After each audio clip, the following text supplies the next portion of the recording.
Hi guys! Welcome back to my channel! So nakikita niyo naman, ang dami nating gamit dito. Bakit? Kasi magkakaroon kami ng 5 days na travel or bakasyon. So tara, samahan niyo kung ready yung mga gamit ko. Isa sa sure naming pupuntahan sa Calgary is of course the downtown Calgary. So based sa weather forecast, okay naman yung weather and temperature dun pagpunta namin. Bukod sa downtown Calgary, pupunta kami sa Banff, sa Lake Louise, and Moraine Lake. Yan palang tatlo yung shore. And then, ang check-in namin is sa Copperstone sa Canmore. So when I check the weather,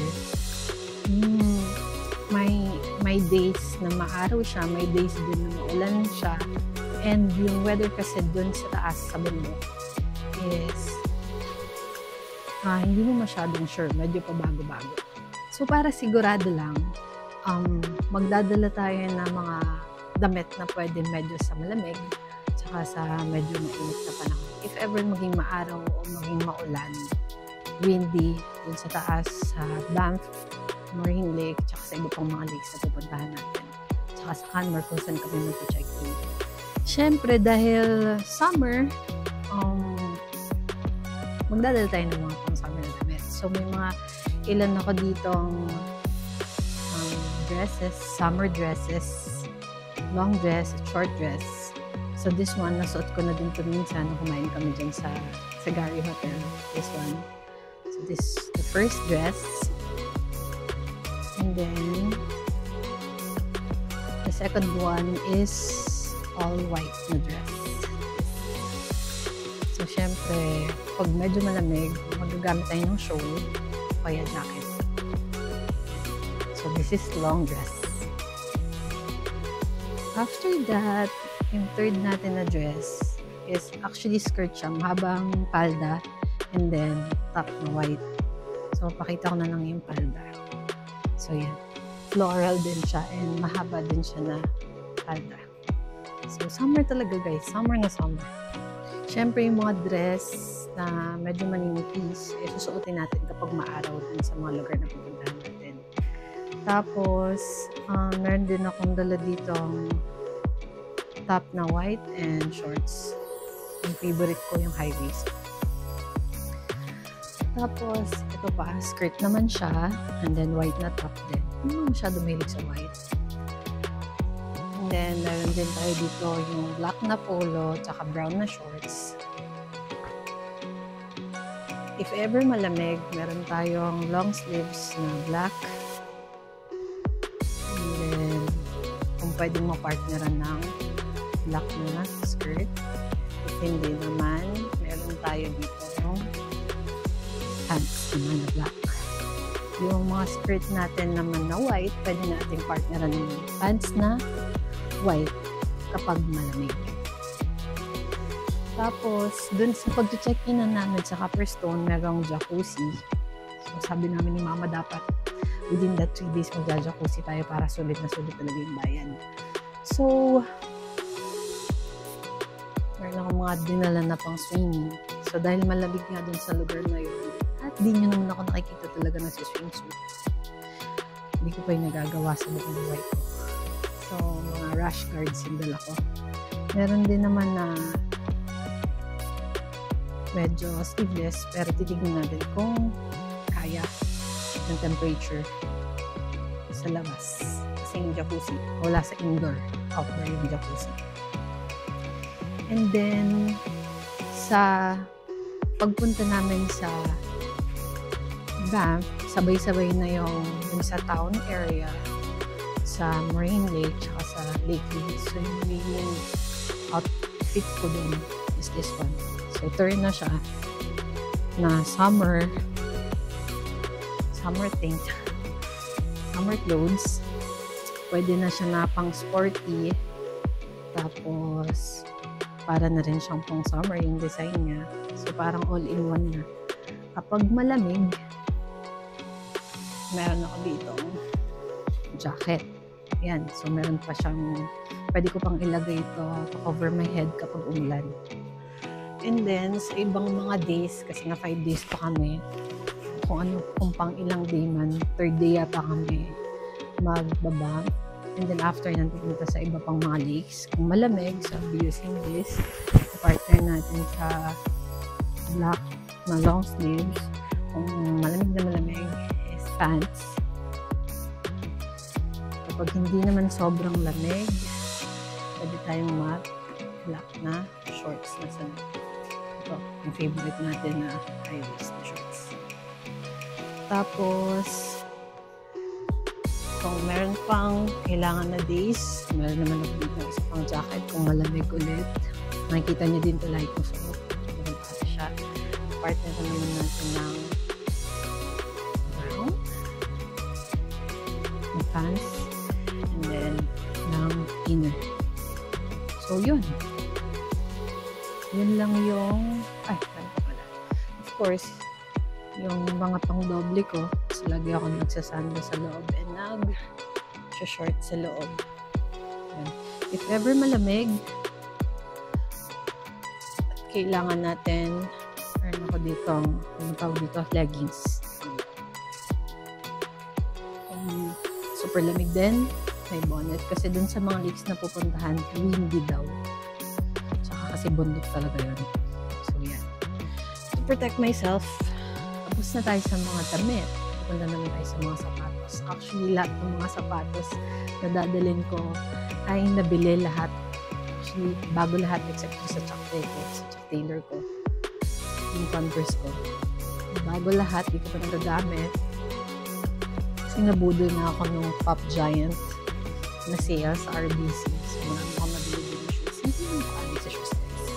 So, slippers, kapag mag-jacuzzi. Dalawang ballet flats. Mauuso ko ngayon. Ballet flats. Para sa mga dresses. Kaya kung saan ko man may partner, hindi ko pa alam. Hindi ko pa ako decided. Na-decide na lang ako during the groom. Get ready with me. So, mga nyo na lang. And then, ito naman, I think sa Copperstone, pag mga gabi, tas lalabas kami. So, yan. Pwede ko siyang suotin. Kasi malamig daw talaga sa gabi at saka sa umaga. And then, yung all-time favorite ko na pwede pang lubluban. Nung last time na off-road kami, adventure ng long weekend. Nalublob to sa tubig, and then, tinakbo ko naman sa sand dunes. So, sobrang dumi na. Sa bagong laba to, pwede na ulit siya sumabak. Yun yung 5 shoes. Di ko alam kung madadagdagan pa, pero ito yung sigurado. So, abangan nyo na lang sa vlog ko dun sa mismong gala namin sa Calgary kung madadagdagan siya.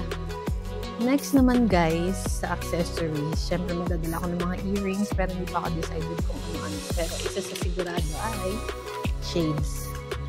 So, kita nyo naman lahat ng shades ko black lang. At mostly talaga parang Ray-Ban style. Yung dalawa dito, galing sa Ardeen. Ray-Ban. And then, this one is NYBK. Bukod doon, as a starting content creator, kailangan ko na yung magdala ng mga gadgets para makapag-film. So, isa na doon, yung kinakalagyan ngayon ng cellphone ko na kahit malayo, yan, nabibidyohan ako. Wala nang kailangang tulong ng iba kasi I have here the remote, which is the Ancray phone tripod. Kakabili ko lang to sa Amazon, and Amazon's choice siya. Nagawa sa Amazon. So, binili ko. Sa price, di ko na matandaan. Share ko na lang sa ibang araw. And then, itong, yung pangalan nito, Now Teen Selfie Light. So, nakalagay din ngayon, kaya medyo maliwaliwan na. Bukod dito sa dalawang spotlight dito sa bahay namin.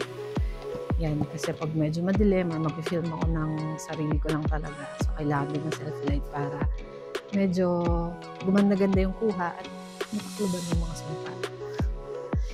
And ito din, I have here the Warmbox wireless lavalier microphone. Kaya kahit malayo ako, naririnig mo ako guys. So, yan. So, pag mag-film ako, gagamitin ko din siya doon. So, hopefully magamit ko. Meron din ako ditong Boss na speaker.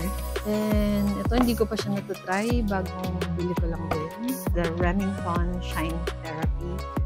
This is a straightening iron. Ayun.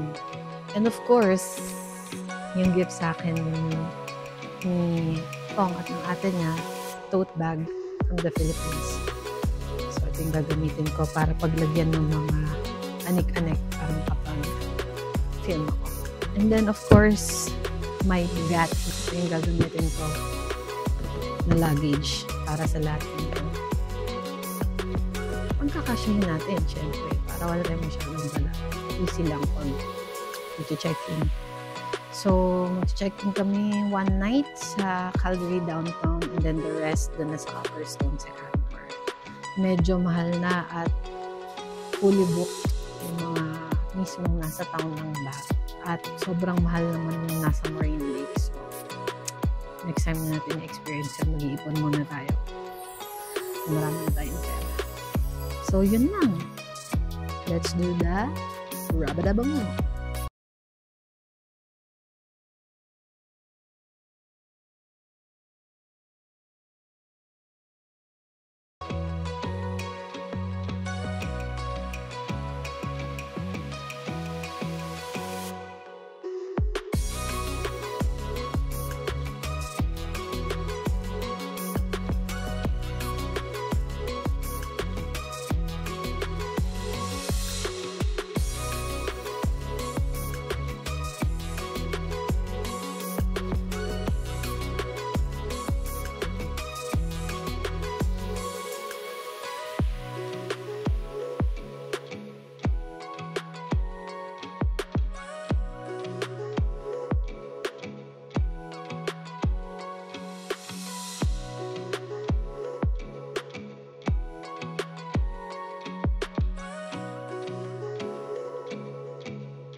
Oh, akala mo, pupunta sa ibang bansa, no? Mali ka dyan, mga kapitbahay lang. Thank you guys for watching my vlog and see you on my Calgary vlog. Bye-bye! Thank you for watching!